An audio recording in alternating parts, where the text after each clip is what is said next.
Welcome to the Daily Easy English Talk, where we explore the world's strangest places, unsolved mysteries, and ancient legends, all in simple English.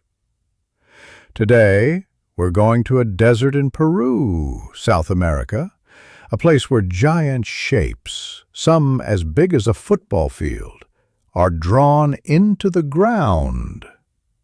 Shapes of animals, lines, spirals, and strange figures that can only be fully seen from the sky. Who made these lines? Why did they draw them? And were they meant to be seen by people or something else? This is the story of the Nazca Lines. Chapter 1. A Desert Full of Secrets. Let's begin in southern Peru, in the Nazca Desert. This area is hot, dry, and flat. There's almost no rain. The land is rocky and brown, but if you fly over it in a plane, something amazing appears.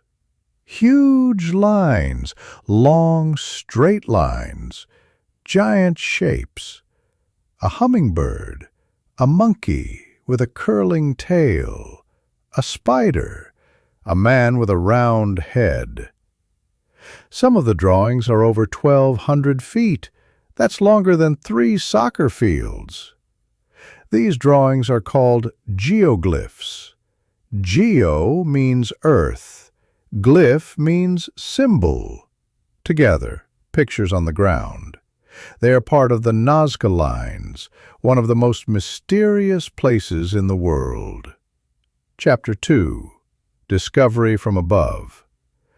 The Nazca Lines were created over 1,500 years ago, between 500 BCE and 500 CE. But for a long time, nobody noticed them. Why? Because from the ground, they don't look special. You might walk next to a line and just see a shallow trench, like a small path in the dirt. But from the sky, the full picture is revealed. In the 1920s and 1930s, small airplanes started flying over the desert. That's when pilots and scientists first noticed the strange shapes. Everyone was amazed. Who made them? How? Why? And perhaps the biggest question, how did ancient people create such perfect giant pictures without flying? Chapter 3. Theories and Mysteries. Over the years, many people have studied the Nazca Lines. Archaeologists, historians, astronomers, even UFO researchers. Everyone has a theory. One idea is that the lines were made for religious ceremonies.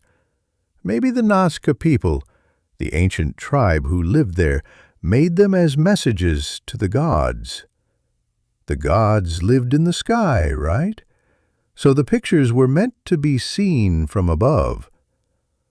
Others think the lines were part of a calendar. Some of the straight lines line up with the sun during the winter or summer solstice. Maybe the lines helped people remember when to plant and harvest crops. Some scientists believe the lines point to underground water. In the desert, water is very important. Maybe the lines were maps, showing where to find wells or rivers underground. Then, there are the stranger ideas. Chapter 4. Alien Connections. One of the most famous theories comes from a Swiss author named Erich von Däniken. In 1968, he published a book called Chariots of the Gods. In it, he asked, what if ancient aliens visited Earth? Von Däniken thought the Nazca Lines were made as landing zones or signals for spaceships. The long, straight lines could be runways, The animal shapes could be messages to the aliens, or even drawings of creatures from other planets. This theory became popular in pop culture. Shows like Ancient Aliens on the History Channel love to talk about it.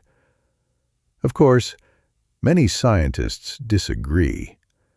There's no real evidence of aliens, but the theory keeps people interested, and it adds to the mystery. Chapter 5. How were they made? Even without aliens, the Nazca Lines are still amazing. But how did ancient people make them, without flying and without modern tools? Actually, it's simpler than you might think. The top layer of the desert is dark because of the sun, but just below, the ground is lighter. So if you scrape away the top layer, a pale line appears. The Nazca people probably used wooden sticks and simple tools to plan and measure the lines. Archaeologists have found wooden stakes that were used to mark straight paths and circles. It's like using a big compass. So yes, it was possible, even 2,000 years ago, to draw these massive shapes with just math, tools, and teamwork. Still, it's hard not to be impressed. The monkey shape, for example, is over 90 meters long. The spider is drawn with a perfect spiral, and the lines are still there today, thanks to the dry desert weather that keeps them safe. Chapter 6. The culture behind the lines. Who were the people who made the Nazca Lines? They were the Nazca civilization, a group that lived in the region from around 100 BCE to 800 CE. They were known for their colorful pottery, textiles, and, of course, the geoglyphs. The Nazca were spiritual people. They believed in gods that controlled water, sun, and crops. Many researchers believe the lines were part of ceremonies to ask the gods for help, especially for rain. Some geoglyphs are found near ancient temples. Others connect to old paths used for walking. Maybe during festivals, people walked along the lines as part of a ritual. Today, the descendants of the Nazca people still live in Peru. The lines are a powerful part of their history and culture. Chapter 7. Protecting the Past. In 1994, the Nazca Lines were named a UNESCO World Heritage Site. That means they are protected as part of the world's history. But there are still dangers. In 2018, a truck accidentally drove over part of the lines. In 2020, environmental groups said mining and farming near the area were damaging the ground. And in 2014, members of Greenpeace entered the area and left footprints near the hummingbird geoglyph. Even walking in the area can damage the lines forever. That's why the Peruvian government and UNESCO are working to protect the site. Drones and satellites are used to watch over the desert. Tourists can only view the lines from planes or observation towers. Chapter 8.